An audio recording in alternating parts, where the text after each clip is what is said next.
വളരെ രസകരമായ ഒരു സബ്ജക്ട്. അപ്പൊ അതിലേക്ക് അതെ. പോകാം. നമുക്ക് സതീഷ് സാറാണ് നമ്മുടെ ഈ യെസ്. സെക്ഷൻ നിയന്ത്രിക്കുന്നത്. അപ്പൊ ഞാൻ സതീഷ് സാറിന് മൈക്ക് കൈമാറുകയാണ്. Okay, thank you Shaji sir. മൈത്രി ഭവ. കഴിഞ്ഞ 3 ആഴ്ചകളായി നമ്മൾ ചർച്ച ചെയ്തത് ലഹരി പിടിമുറുക്കും കാലം പ്രതിരോധം തീർക്കേണ്ടതാര് എന്ന വിഷയമാണ്.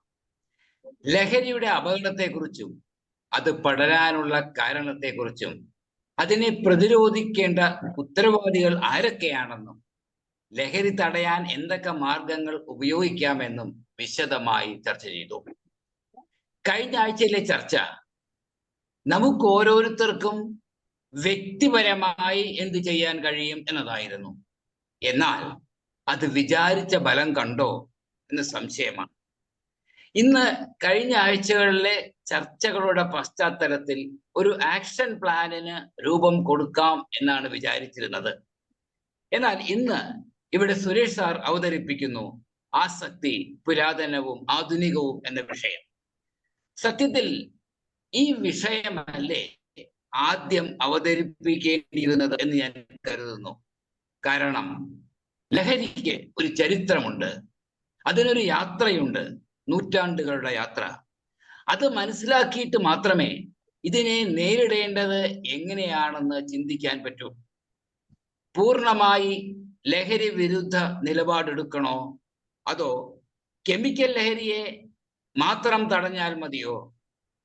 പൂർണ്ണ മദ്യനിരോധന നിലപാട് പ്രായോഗികമാണോ എന്നീ വിഷയങ്ങളെ സമീപിക്കുന്നതിന് മുമ്പ് ചരിത്രമറിയണം. ഇന്ന് ഇത് ഇത്രയും ചർച്ച ചെയ്യപ്പെടാൻ കാരണം ഇത് കുട്ടികളിലേക്ക് പടർന്നപ്പോഴാണ്.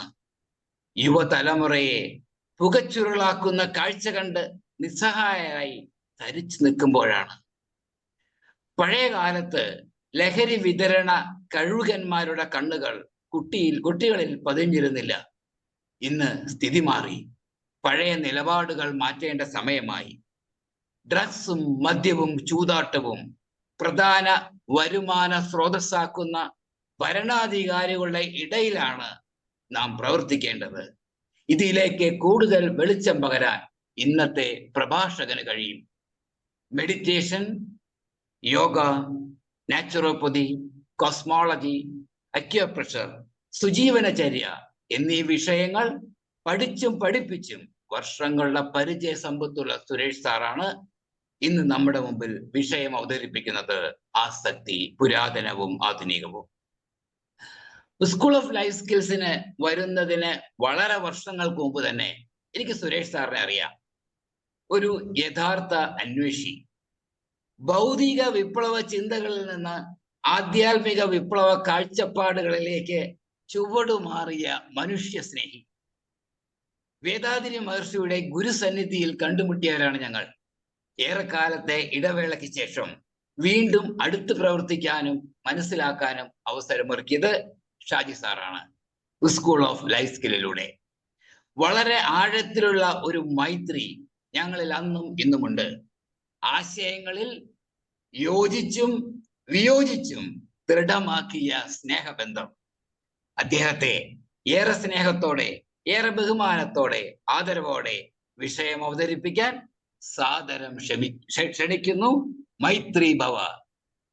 മൈത്രി ഭവ. നമസ്തേ നമസ്തേ നമസ്തേ. ഇത്രയും ബഹുമാനപ്പെട്ട ഷായി സാറ്, സതീശൻ സാറ്, എന്നെ കേൾക്കുന്ന ജലജ അടക്കമുള്ള എല്ലാ മഹത്തുക്കളെയും, കഴിഞ്ഞ ആഴ്ചയിൽ വളരെ പെട്ടെന്ന് ഒരു ഷോർട്ട് നോട്ടീസിൽ ഷായി സാർ എന്നെ വിളിച്ച് ലഹരിയെക്കുറിച്ചും ആസക്തിയെക്കുറിച്ചും അതിൻ്റെ പ്രതിസന്ധിയെക്കുറിച്ചും ഒക്കെ സംസാരിച്ചു.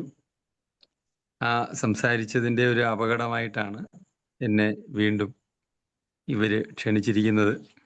അപ്പം ഈ ആസക്തിയെക്കുറിച്ചായതുകൊണ്ട് അത് വളരെ പ്രാധാന്യം, വളരെ രസകരമായ വിഷയമാണ്. ആധുനികവും അല്ലെ ചിരപുരാതനവും നിത്യനൂതനവും എന്ന് പറയാവുന്ന ആസക്തി എന്നും ഉണ്ടായിരുന്നു. ചില വനങ്ങളിൽ ചില പ്രത്യേക മരങ്ങളുടെ പഴങ്ങൾ അത് ലഹരി ഉണ്ടാക്കുന്നതാണ്. ഇത് ആനയും കാട്ടുജന്തുക്കളും, അതിന് ഈ എയുടെയോ വല്ലതും സൃഷ്ടിയാണോ എന്ന് എനിക്കറിയില്ല. വളരെ വർഷങ്ങൾക്ക് മുമ്പ് അതില്ലായിരുന്നു. ഇതിങ്ങനെ കണ്ടിട്ടുണ്ട്. ഇതുങ്ങളിങ്ങനെ പോയി കഴിച്ചിട്ട് ഇതുങ്ങളിങ്ങനെ കിറങ്ങി വാനരന്മാരും ഒക്കെ പൂസായി പോകുന്നത് വനത്തിലൊക്കെ ഉണ്ട്. നിങ്ങൾക്കറിയാം, എല്ലാ ജന്തുക്കളും ലഹരി തേടുന്നുണ്ട്. തേനീച്ച ലഹരി തേടിയതിന്റെ ഫലമായിട്ടാണ് നമ്മൾ കഞ്ഞി കുടിച്ചു പോകുന്നത്. നാളെ ഇവിടുത്തെ തേനീച്ചകൾ നഷ്ടപ്പെട്ടാൽ ഈ ഭൂമിയിലെ ജീവജാലം 4.5 വർഷമേ നിൽക്കുകയുള്ളൂ. ഇതെല്ലാം ഓരോ ലഹരിയാണ്.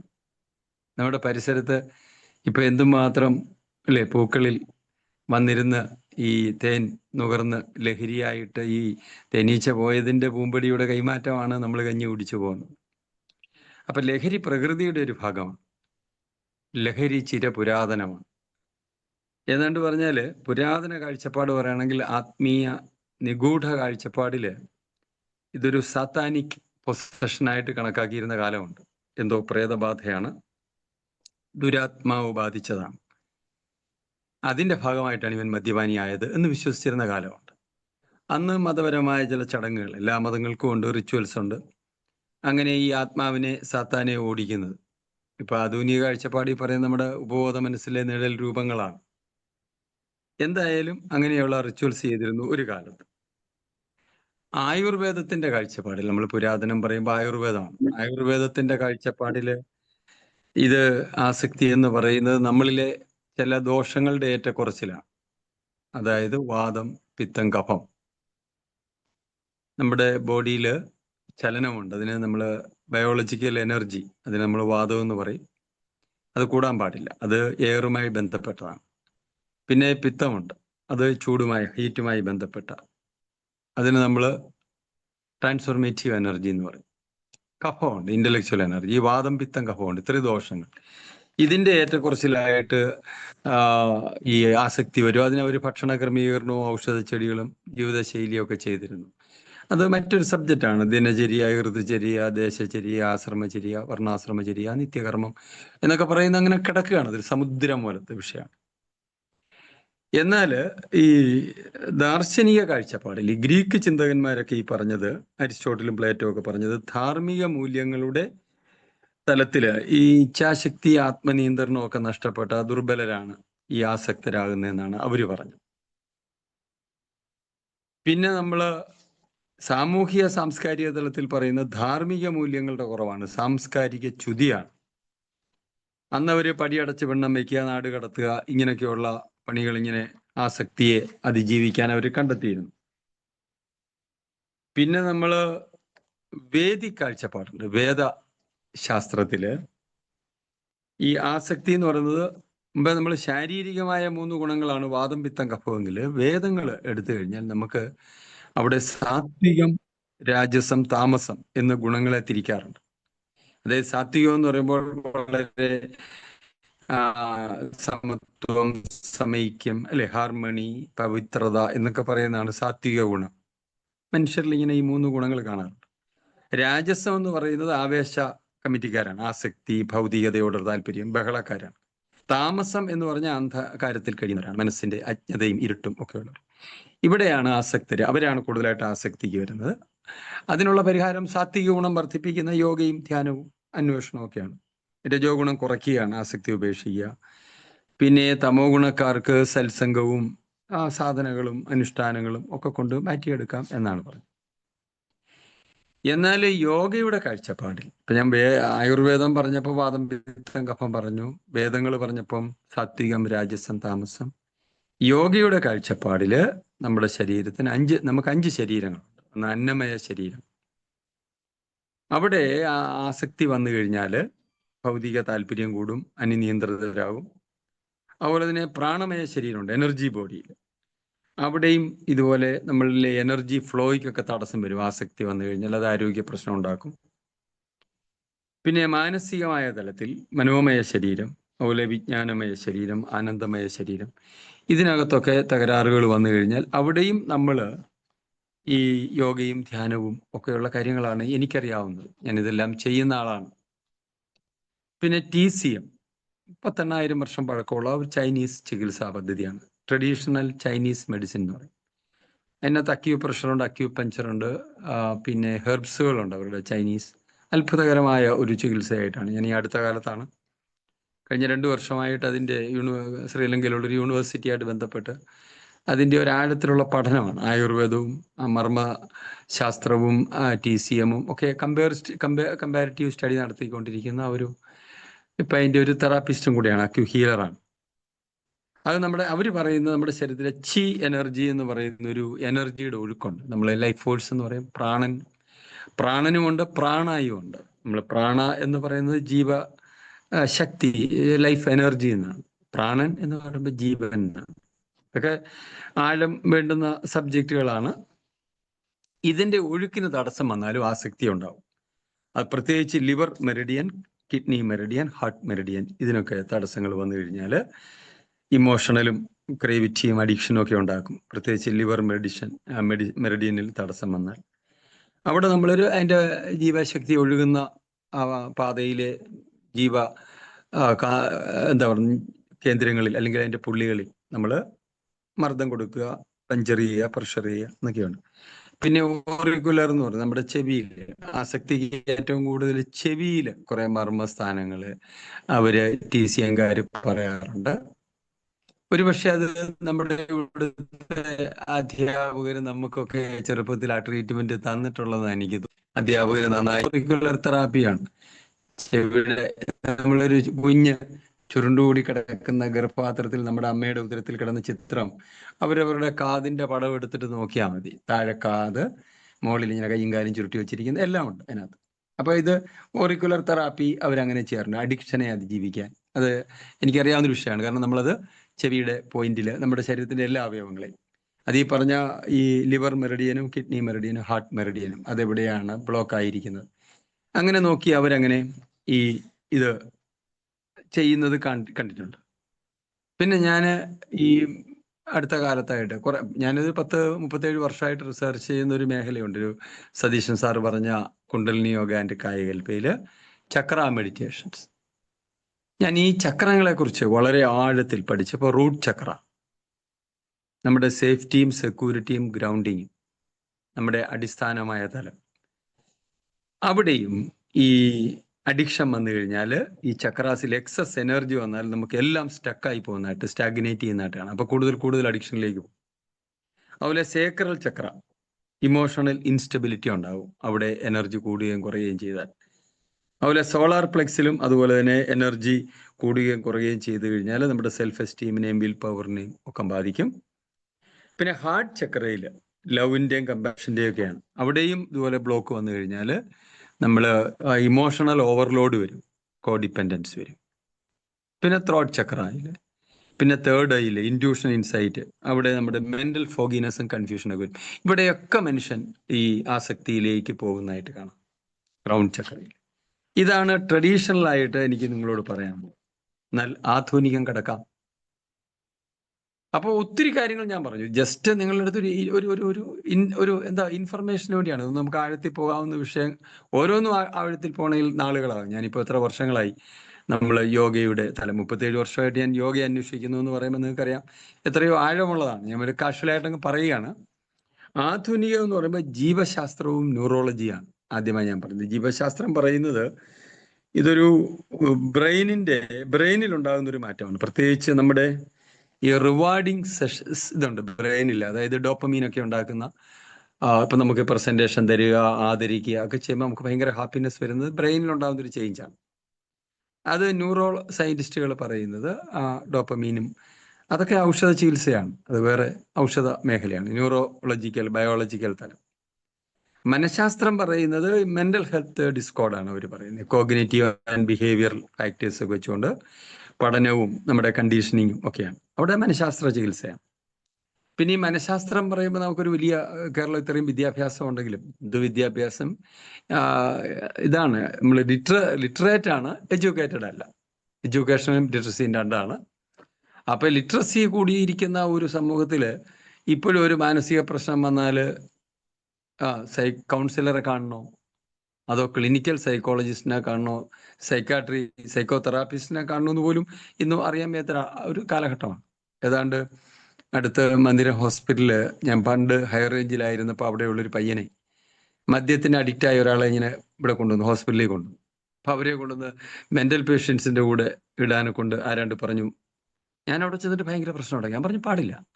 കാരണം അങ്ങനെയുള്ളവരെ നോക്കാൻ മെഡിക്കൽ കോളേജിലൊക്കെ സംവിധാനമുണ്ട്.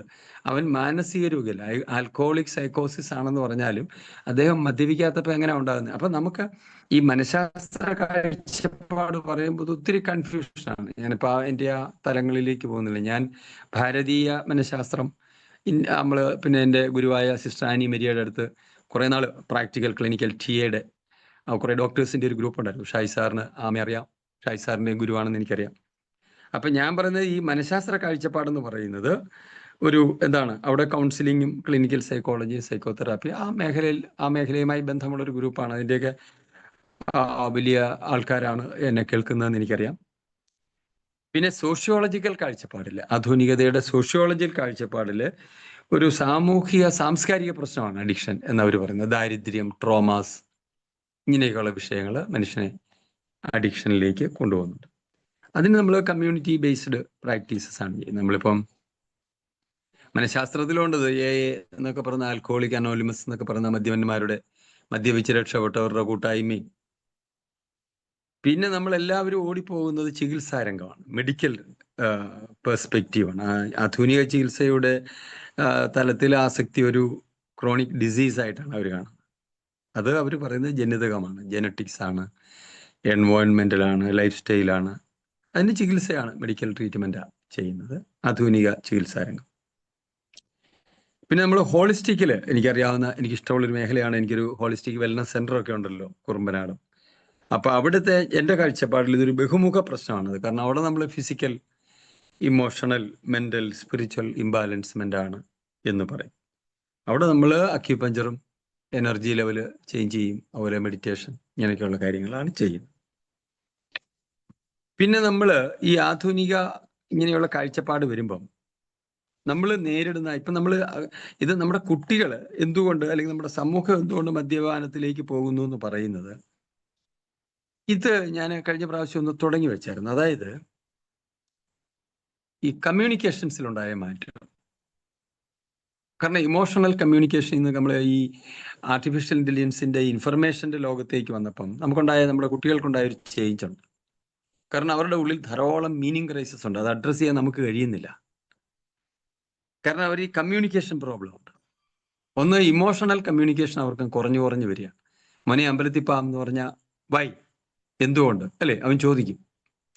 പൂവാമൈ അല്ലേ, വാട്ടാമൈ, വെന്നാമൈ, വേറാമൈ, വയ്യാമൈ, ഇങ്ങനെയുള്ള ഭയങ്കരമായി കുട്ടികൾ അങ്ങ് മാറുന്നുണ്ട്. ഇപ്പം എൻ്റെ കുട്ടികൾ ഒക്കെ ഉണ്ട് ഇവിടെ, നമുക്കൊന്നും പറയാൻ പറ്റത്തില്ല. അവരൊരു വല്ലാത്ത ചോദ്യങ്ങളിലാണ്. കാരണം അവർ ഇൻഫർമേഷൻ്റെ ലോകത്തിലേക്ക് മാറി. പണ്ടെന്ന് പറഞ്ഞാൽ വാട അമ്പലത്തിൽ പാന്ന് പറഞ്ഞാൽ നമ്മൾ ഉടനെ അവിടെ എന്ത് വിഗ്രഹമാണ്, എത്ര കിലോ തൂക്കമുണ്ട്, അതിൽ നിന്ന് എന്ത് എനർജിയാണ് വരുന്നത്, അത് എത്ര ആംഗിളിൽ എവിടം വരെയുണ്ട്, ഞാൻ എവിടെ നിന്ന് തൊഴണം, എങ്ങനെ തൊഴണം, അത് തൊഴുതാലുള്ള ഗുണം എന്താണ്, എന്തുകൊണ്ടാണ് വലത്ത് വയ്ക്കുന്നത്, എന്തിനാണ് പ്രദക്ഷിണം എന്ന് പറയുന്നത്, പ്രകർഷണ ദക്ഷിണ ഭാഗത്തൂടെ പോകണമല്ലോ, എന്തിനാണ് നിങ്ങൾ ഷർട്ട് ഇടാത്തത്, ഷർട്ട് ഇടുന്നത്, ഇതെല്ലാം ഇപ്പം ആ മേഖലയെല്ലാം ഇപ്പം വളരെ ഒരു വല്ലാത്ത ചോദ്യത്തിലാണ്. അപ്പൊ ഈ ഇമോഷണൽ ആയിട്ടുള്ള വേൾഡിൽ നിന്നും ഇൻഫർമേഷണൽ വേൾഡിലേക്ക് മാറിയപ്പോൾ നമ്മുടെ പേരൻസ് വളരെ പിള്ളേരുടെ നിയന്ത്രണത്തിലേക്ക് മാറിയിരിക്കുകയാണ്. കാരണം അവർക്ക് ഇമോഷണലും അറിയില്ല, ഇന്റലക്ച്വലും അറിയില്ലാത്തൊരവസ്ഥയിലേക്ക്, ഇൻഫർമേഷനിലും അറിയില്ല. അതൊരു പ്രശ്നമാണ് കമ്മ്യൂണിക്കേഷൻ. ഈ കമ്മ്യൂണിക്കേഷനിൽ തന്നെ ഈ ട്രാൻസാക്ഷണൽ കമ്മ്യൂണിക്കേഷൻ ഉണ്ട്. ഇപ്പം ഞാനിവിടെ സംസാരിക്കുന്നത് ഒരു ട്രാൻസാക്ഷണൽ കമ്മ്യൂണിക്കേഷൻ അല്ല. 1 മണിക്കൂർ ക്ലാസ് എടുത്താൽ ഷായി സാർ എനിക്ക് എന്ത് തരും, credit what comes in, debit what goes out, കാശ് കയ്യിലെ ദോശ വായിലെ, ഇങ്ങനെ നമുക്ക് ട്രാൻസാക്ഷണൽ കമ്മ്യൂണിക്കേഷനാണ് നമ്മളുടെ എല്ലാ മേഖലയും, എല്ലായിടത്തും. ഇപ്പം നമ്മളൊരു ദേവാലയത്തിൽ ചെന്നാലും ആദ്യം നമ്മൾ അവിടെ രസീത് മുറിക്കുകയാണ്. എന്താണ് ഫസ്റ്റ് നമ്പർ ഓഫ് ഗോഡ്, അതാണ്, മണിയാണ്. ട്രാൻസാക്ട് ചെയ്ത് കഴിഞ്ഞു. അടുത്തത് രാഷ്ട്രീയ സ്വാധീനം ഉണ്ടെങ്കിൽ, ഗവൺമെന്റിന്റെ സ്ഥാപനമാണെങ്കിൽ അവിടെ എനിക്ക് ക്യൂവിൽ പെട്ടെന്ന് കയറി പറ്റണേൽ അവിടെ രണ്ടാമത് വരുന്ന പൊളിറ്റിക്സ് ആണ്, അധികാരം, അതോറിറ്റിയാണ് വരുന്നത്. തേർഡാണ് ഇവന്റെ ഈ ഇമോഷണൽ വൈകാരികത വരുന്നത്. അപ്പൊ 2 ട്രാൻസാക്ഷൻ കഴിഞ്ഞിട്ട് മൂന്നാമതാണ് ട്രാൻസ്ഫോർമേഷൻ. അമ്പലത്തിൽ പോകുന്ന ട്രാൻസ്ഫോർമേഷന് വേണ്ടിയാണ്, എൻ്റെ ആത്മാവിന്റെ സോളിന്റെ മാറ്റമാണ്. അപ്പൊ ഈ ട്രാൻസ്ഫോർമേഷണൽ കമ്മ്യൂണിക്കേഷന്റെ പുറത്ത് 2 ലെയർ ഉണ്ട്, 2 ട്രാൻസാക്ഷൻ നടക്കുന്നു. ഒന്ന് മണി, ഒന്ന് പവർ. അതിനുള്ളിലാണ് ഏത്, ഈ ട്രാൻസ്ഫോർമേഷൻ. അപ്പൊ ഇവിടെ നമ്മൾ ഈ ട്രാൻസാക്ഷണൽ കമ്മ്യൂണിക്കേഷൻ പറഞ്ഞു കഴിഞ്ഞാൽ ഈ ഇൻഫർമേഷൻസ് കൈമാറുന്നത് ട്രാൻസാക്ഷണൽ കമ്മ്യൂണിക്കേഷൻ ആണ്, ഐഡിയാസ്, മെസ്സേജ്. പിന്നെ ഗോൾ ഓറിയന്റഡ് ആണ് ഈ ട്രാൻസാക്ഷണൽ കമ്മ്യൂണിക്കേഷൻ. നമ്മുടെ ഇപ്പോൾ ഇവിടുത്തെ എല്ലാം ലോ ഓഫ് അട്രാക്ഷൻ, മറ്റേ ലോ ഓഫ് റെസ്, ഇത് മാത്രം ലോസ് ആണ്. ഇവരെല്ലാം ഗോളാണ് പറയുന്നത്. സത്യത്തിൽ ഞാനും എന്നെ നിർമ്മലാനന്ദ ഗിരിസ്വാമി എന്നോട് പറഞ്ഞിട്ട് എന്ത് ഗോളാ സുരേഷ്, ഇപ്പൊ ഗോളൊന്നുമില്ല. അപ്പൊ ഞാൻ ട്രാൻസാക്ഷണൽ കമ്മ്യൂണിക്കേഷനിൽ സംസാരിക്കുമ്പോൾ സ്വാമി എന്നോട് ട്രാൻസ്ഫോർമേഷണൽ കമ്മ്യൂണിക്കേഷനിൽ ഗോളില്ല, അവിടെ ഗോളില്ല, ഡിസ്കവറി മാത്രമേ ഉള്ളൂ, ഞങ്ങൾ ഒത്ത് കണ്ടെത്തുകയാണ്. ഇവിടെ എന്ന് പറഞ്ഞാൽ കമ്മ്യൂണിക്കേഷൻ അല്ല, ഗോൾ ഓറിയന്റഡ് ആണ്, ട്രാൻസാക്ഷനിലാണ്. പിന്നെ ലിനിയർ ആണ്. ലിനിയർ എന്ന് പറയുന്നത് സ്റ്റാർട്ടിങ്, മിഡിൽ, എൻഡിങ് എന്നൊക്കെ പറയുന്ന തരത്തിലാണ്. അതിന്റെ സോഴ്സ് അറിയണം, പ്രോസസ് അറിയണം, റിസൾട്ട് അറിയണം. ലിനിയർ ആണ് കമ്മ്യൂണിക്കേഷൻസ്. പിന്നെ ഫോക്കസ് ഓൺ കണ്ടന്റ്, അതായത് എന്താണ് വിഷയത്തിൽ ഞാൻ ഉദ്ദേശിക്കുന്നത് അതിൽ ഫോക്കസ് ചെയ്താണ് ഞാൻ കാര്യങ്ങൾ പറയുന്നത്. അപ്പൊ ശരിക്കും പറഞ്ഞാൽ ഈ ട്രാൻസാക്ഷണൽ കമ്മ്യൂണിക്കേഷനിൽ നമുക്ക് മാനുഷികമല്ല എന്ന് വേണേൽ പറയാം. അപ്പോഴാണ് ട്രാൻസ്ഫോർമേഷണൽ കമ്മ്യൂണിക്കേഷൻ വരുന്നത്. എന്താ ട്രാൻസ്ഫോർമേഷൻ? അവിടെ ഈ ഡീപ്പ് കണക്ഷൻസിന് വേണ്ടിയുള്ള കമ്മ്യൂണിക്കേഷനാണ്. ഇപ്പം എന്നെ ഷായി സാർ വിളിക്കുക എന്ന് പറയുന്ന അദ്ദേഹത്തിൻ്റെ കൂടി ഞാൻ കുറച്ച് വർഷങ്ങളായിട്ട് ഞങ്ങൾ രണ്ടും കൂടി ആശയങ്ങളൊക്കെ കൈമാറുമ്പം ഞാൻ പലപ്പോഴും സാറിനോട് ദേഷ്യപ്പെട്ടിട്ടുണ്ട്. ഞാൻ ഈ ട്രാൻസാക്ഷനിലാകുമ്പോഴത്തേക്കിന് നിങ്ങളോട് കൂടി എനിക്ക് എന്ത് നേട്ടം ഉണ്ടായി? അപ്പോൾ ആ മനുഷ്യൻ ഷായി സാർ പകച്ചു നിൽക്കുകയാണ്. കാരണം അദ്ദേഹം ഉദ്ദേശിക്കുന്നത് എൻ്റെ ട്രാൻസ്ഫോർമേഷന് വേണ്ടി ആയിരിക്കാം. അപ്പൊ അദ്ദേഹം എന്ത് ട്രാൻസാക്ഷനിലേക്ക് പോകുന്നു. അപ്പൊ ഞാൻ ട്രാൻസാക്ഷനിലാകുമ്പോൾ ഞാൻ എൻ്റെ പരിമിതികളിൽ എൻ്റെ ബോധത്തിൻ്റെ കൂട്ടിമുട്ടിക്കുന്നതിനെ കുറിച്ചും എൻ്റെ ചുറ്റുമുള്ള ഭൗതികതയുടെ നേട്ടങ്ങളെ നോക്കിക്കൊണ്ട് ആ ദേഷ്യം വേറൊരാളോട് അവതരിപ്പിക്കുമ്പോൾ അദ്ദേഹം ഉദ്ദേശിക്കുന്നത് എൻ്റെ ട്രാൻസ്ഫോർമേഷൻ ആയിരിക്കും, എൻ്റെ സോളിൻ്റെ. പക്ഷെ ഞാൻ എന്താണ്? ട്രാൻസാക്ഷണലാണ്.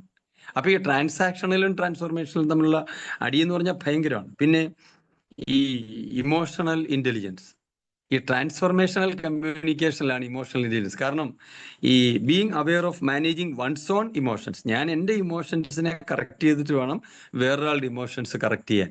അങ്ങനെ ചിന്തിക്കുന്നത് ഈ ട്രാൻസ്ഫോർമേഷണൽ കമ്മ്യൂണിക്കേഷനിലാണ്.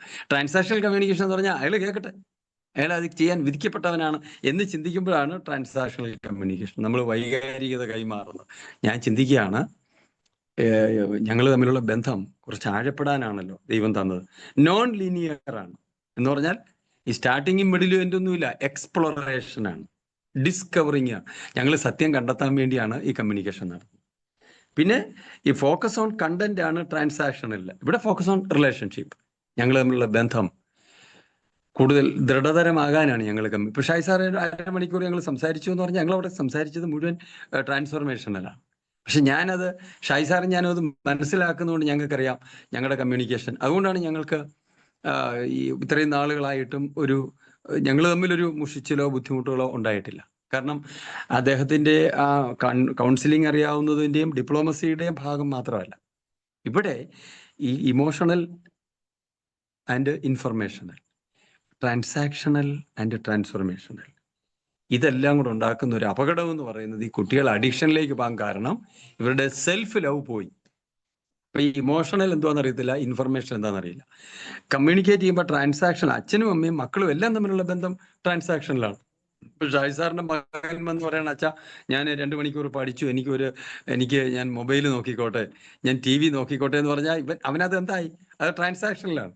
അച്ഛൻ ഇവനെ പഠിപ്പിക്കുന്ന എന്തിനാണ്? ഇവന്റെ ട്രാൻസ്ഫോർമേഷന് വേണ്ടിയാണ്. അപ്പൊ ഇതെല്ലാം കൂടെ വന്നിട്ട് സെൽഫ് ലവ് നഷ്ടപ്പെട്ടു എന്നുള്ളൊരു അവസ്ഥയിലാണ് നമ്മൾ നിൽക്കുന്നത്.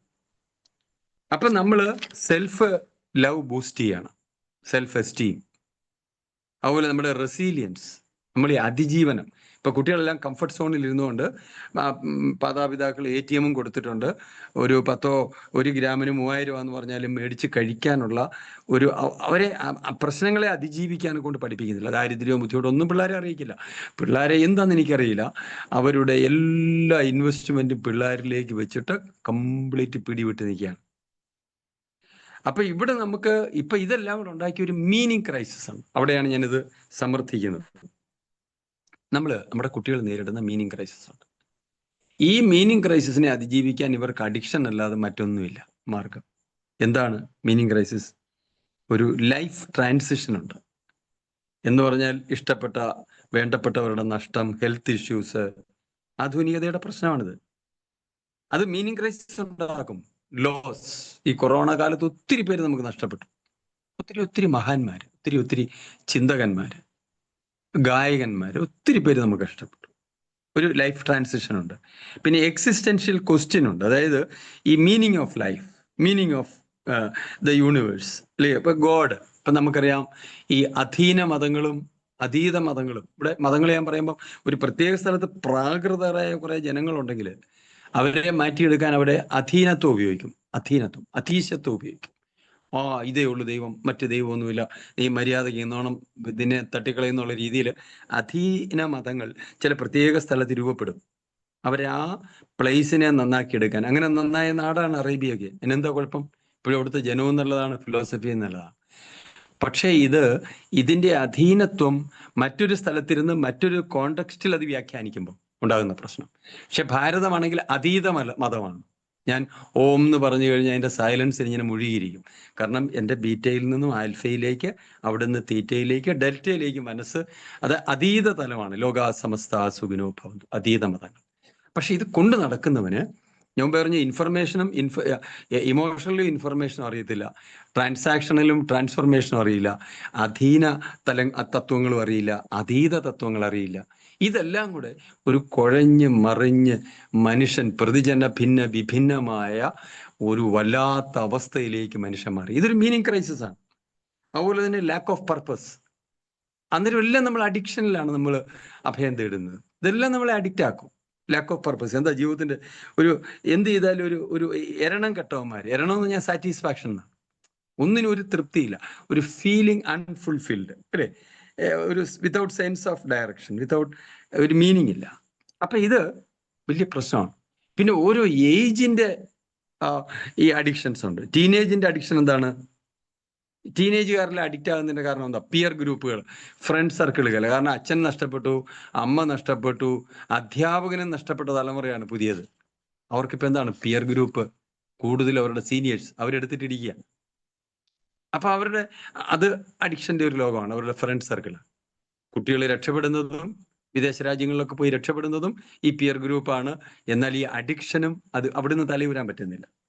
പിന്നെ അതാണ് ഈ ടീനേജുകാരുടെ ഫാമിലി പ്രോബ്ലംസ് ഉണ്ട്, ട്രോമാസ് ഉണ്ട്, ചൈൽഡ്ഹുഡ് ട്രോമാസ് ഉണ്ട്, സ്ട്രെസ് ഇമോഷൻ ഉണ്ട്. പിന്നെ ബ്രെയിൻ ഡെവലപ്മെന്റിന്റെ സ്റ്റേജിൽ ഈ മയക്കുമരുന്നും ഓരോന്നൊക്കെ കഴിക്കുമ്പോൾ അവരുടെ ബ്രെയിനിന്റെ ഫോർമേഷന്റെ പരിപാടിയുണ്ട്. കാരണം ബ്രെയിൻ ഫോർമേഷൻ 10, 18, 19 വയസ്സ് വരെ, ഇവിടെ 8ാം ക്ലാസ്സിൽ താഴെ പഠിക്കുന്ന അല്ലെങ്കിൽ 14 വയസ്സിനും 15 വയസ്സിനും താഴെയുള്ളവരുടെ അഡിക്ഷനാണ് ഇപ്പം നമ്മളുടെ അഡിക്ഷൻ സെന്ററുകളാണ് പലയിടത്തും ഓപ്പൺ ചെയ്തിരിക്കുന്നത്. അപ്പൊ എന്ന് പറയുമ്പം അത് അവരുടെ ബ്രെയിൻ ഫോർമേഷന്റെ സമയത്ത് തന്നെ ഇത് ബാധിച്ചു കഴിയുമ്പോൾ ഒരു സൊസൈറ്റിയുടെ വലിയ നാശമാണ്. നമുക്ക് തലമുറകൾ തന്നെ നഷ്ടപ്പെട്ടു പോകുന്നൊരവസ്ഥയാണ്. പിന്നെ മിഡിൽ ഏജിന്റെ ഈ അഡിക്ഷൻ എന്താന്ന് പറഞ്ഞാൽ വർക്ക് റിലേറ്റഡ് ഉണ്ട്, ഫിനാൻഷ്യൽ ഉണ്ട്, റിലേഷൻഷിപ്പ് പ്രോബ്ലം ഉണ്ട്, ഹെൽത്ത് ഇഷ്യൂസ് ഉണ്ട്. ഓൾഡ് ഏജിന്റെ പറഞ്ഞു കഴിഞ്ഞാൽ നമുക്കറിയാമല്ലോ, ഐസൊലേഷൻ. ഇപ്പൊ ലോൺലിനെസ് ആണ് ഇവരെല്ലാം അനുഭവിക്കുന്നത്, ഐസൊലേഷനാണ്.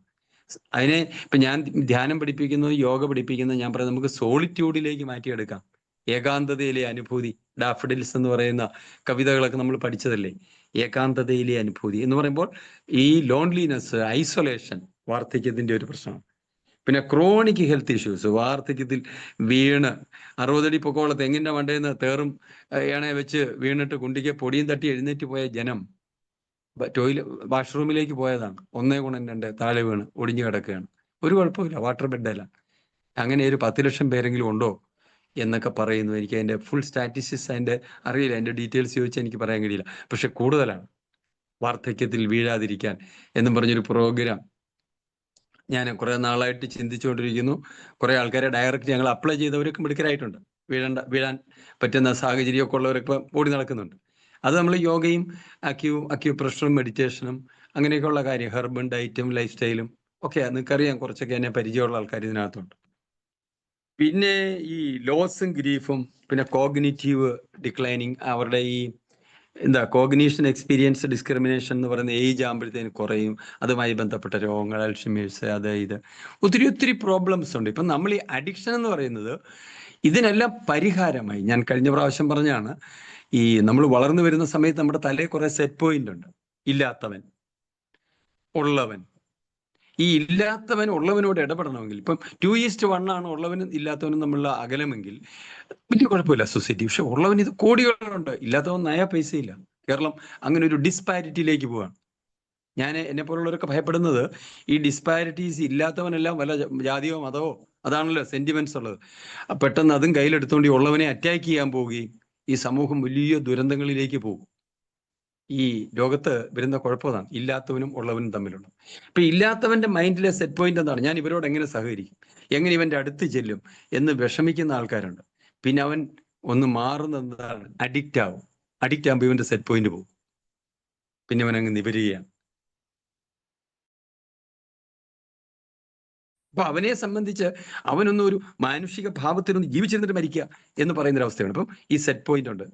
പിന്നെ കണ്ടീഷൻസ് ഓഫ് ലൈഫ്, അതും മദ്യത്തിലേക്ക്, അഡിക്ഷനിലേക്ക് നയിക്കുന്നുണ്ട്. പിന്നെ എന്താണ് വോളണ്ടറി ആക്ഷൻസ്, അവൻ ചെയ്യുന്ന വോളണ്ടറി ആക്ഷൻസ് ഒന്നും യോഗയും ധ്യാനവും മെഡിറ്റേഷനും സത്സംഗവും എന്താണ് ചിന്തനവും ഒന്നുമല്ല. അവന്റെ ആക്ടിവിറ്റീസ് ആ പിയർ ഗ്രൂപ്പിൽ എന്താണോ അഡിക്ഷൻ ഉള്ളത് അതിലേക്ക് ഇങ്ങനെ പൊക്കോണ്ടിരിക്കും. അപ്പൊ ഈ സൊസൈറ്റിയില് ഞാൻ പറയുന്നത് അഡിക്ഷൻ എന്ന് പറയുന്നത്, അഡിക്ഷൻ ഇല്ലാതാക്കാൻ നടക്കുന്നതിലും ഏറ്റവും പരമപ്രധാനം അഡിക്ഷനിലേക്ക് പോകുന്ന സാഹചര്യങ്ങൾ ഞാൻ കുറേ പറഞ്ഞു കഴിഞ്ഞു. ചില പുരാതനം പറഞ്ഞു, ആധുനികം പറഞ്ഞു.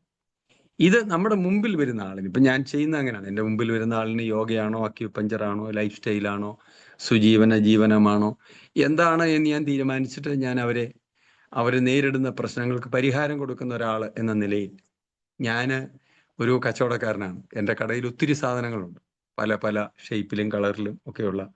എൻ്റെ പെട്ടിയിൽ കുറെ ഉണങ്ങിയ പൂക്കളും പൊട്ടിയ വളകളും കുറെ സ്വപ്നങ്ങളും ചോക്കുകളും ഒക്കെ ഉണ്ട്. എൻ്റെ സങ്കല്പത്തിൻ്റെ എൻ്റെ കളക്ഷനാണ്. ഞാൻ വായിച്ചതും പറഞ്ഞതും ഒക്കെയാണ്. ഞാൻ അത് നിങ്ങളുടെ മുമ്പിലേക്ക് നിരത്തി വെച്ചത് മാത്രമേ ഉള്ളൂ. അവകാശവാദം ഒന്നിലുമില്ല. കാരണം ഇതൊന്നും ഞാൻ തന്നെ ചിന്തിച്ചതോ ഒന്നുമല്ല, എനിക്ക് മുമ്പുണ്ടായിരുന്ന മഹത്തുക്കള് ചിന്തിച്ചതാണ്. അത് എനിക്ക് കൗതുകം തോന്നിയത് ഞാൻ പെറുക്കി എൻ്റെ പെട്ടിയിലിട്ടു. അത് ഞാൻ നിങ്ങളുടെ മുമ്പിൽ നിരത്തി വെച്ചു. വിധി നിങ്ങളാണ് ചെയ്യുന്നത്. എന്നെ ക്ഷണിച്ചതിനും ശ്രമിച്ചതിനും എൻ്റെ ഒരു സഹോദര തുല്യവും ഗുരുതുല്യനും എൻ്റെ സ്നേഹിതനുമായ ഷാജി സാറിൻ്റെയും, പിന്നെ കണ്ടു കഴിഞ്ഞാൽ ഒരു ഭീകരന്റെ ചിത്രമൊക്കെയാണ് സതീശൻ സാറിനെ കണ്ടാൽ. അത്രയും സിമ്പിളായ സാത്വികനായ ഒരു മനുഷ്യനെ ഞാൻ അങ്ങനെ അധികം പേരെ പരിചയപ്പെട്ടിട്ടില്ല. സതീശൻ സാറിൻ്റെയും എന്നെ കേട്ട സുഹൃത്തുക്കളുടെയും മുമ്പിൽ ഞാനിത് സമർപ്പിക്കുന്നു. നന്ദി, നമസ്കാരം.